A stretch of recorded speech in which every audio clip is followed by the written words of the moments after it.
Cars have become an essential mode of transportation, taking us everywhere we need to go.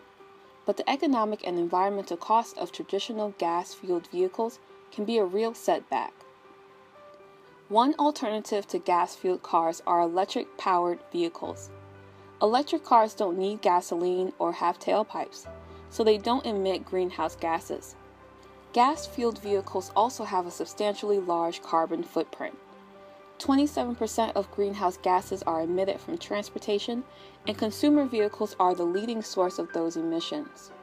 On average, a single car emits about 4.6 metric tons of carbon dioxide per year.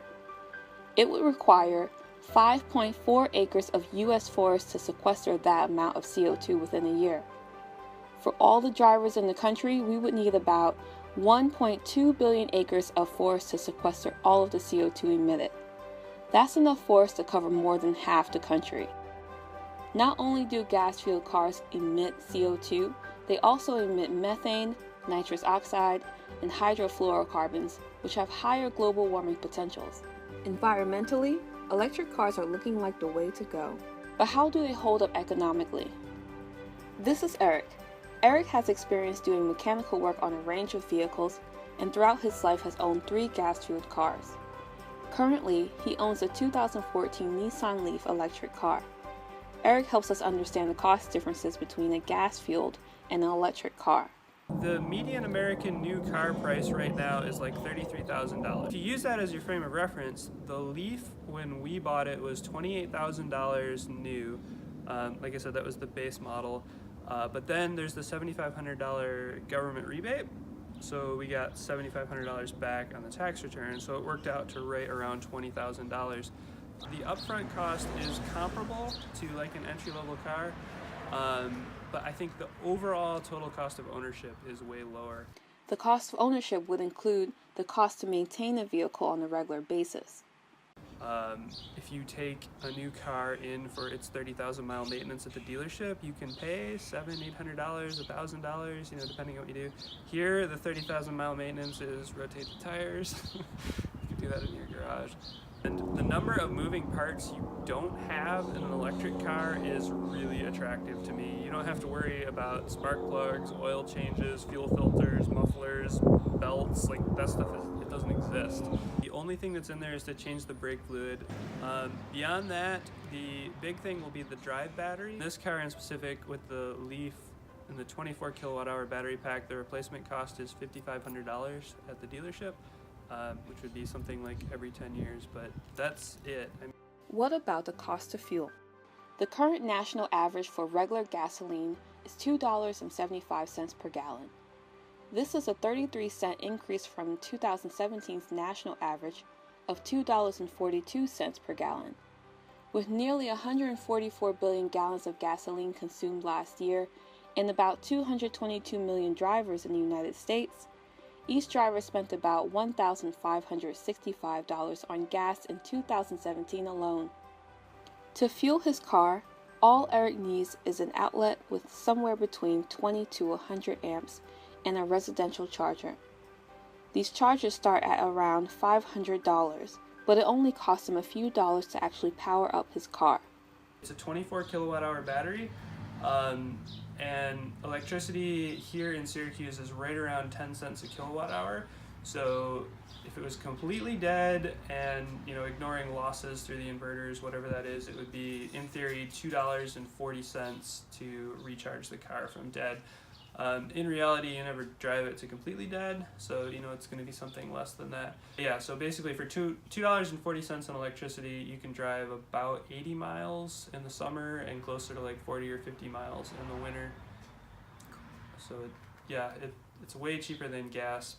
If Eric traveled 20 miles a day and were to charge his Leaf from 0% every 4 days for a year, it would cost him about $221. That's still substantially cheaper than gas. Given the environmental and economic benefits, there's only one question left. Can I take an electric vehicle anywhere?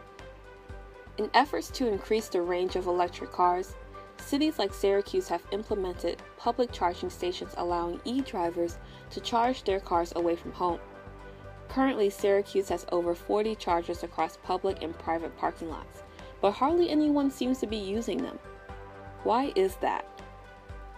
They do have charging stations in Syracuse, but for the most part you have to pay for them. It's usually around 50 cents per kilowatt hour, which is about 5 times what you would pay at home. It's usually about 10 cents a kilowatt hour at home, so it's generally not worth it. Eric compares the charging stations to Wi-Fi offered by restaurants. Because the cost of Wi-Fi is so low, it is easily made up for in regular sales, allowing restaurants to offer it to customers for free. Some may feel since charging an electric car is so cheap, it should be treated the same way. But compared to filling up the tank, recharging an electric car at a public station still comes out cheaper. Another reason people aren't using public chargers may be the amount of time it takes to charge. Electric car charging, people use notation like level 1, level 2, level 3. For Eric's Leaf, it takes around 20 hours to reach full power on a level 1 charger, 4 hours on a level 2 charger, and around 30 minutes on a level 3 charger. Most public chargers are level 2. 4 hours may be okay for charging while at work, but on long-range trips, one can waste a lot of time waiting for their electric car to reach full power. To make electric cars viable for the masses, you need a level 3 or even like a level 4 system that is as widely available as gas stations. That's the only way you're ever going to be able to drive the car across the country. Electric vehicle manufacturers are actively working on producing more high-level chargers for public use. ETH is a Japanese standard called CHAdeMO. The Teslas, like I said, they have the superchargers. The Chevy Bolt just came out and they invented a new standard, which ironically they named the Common Charging System. It is ironic because each of these high-level chargers are designed specifically for their models. Somebody puts up a CCS Common Charging System station, I can't use that with my Leaf. Somebody puts up a CHAdeMO station, I can use it with my Leaf, but a Chevy Bolt owner can't use it with their Bolt.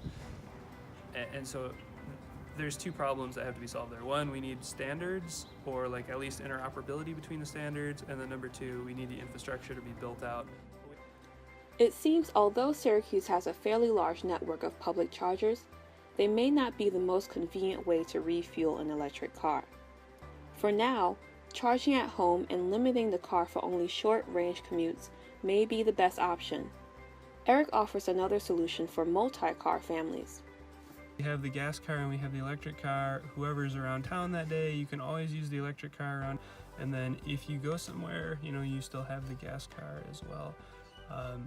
And by my estimation, there's no reason that like 90% of the 2-car households in the country couldn't switch to that right now and make the world a much better place.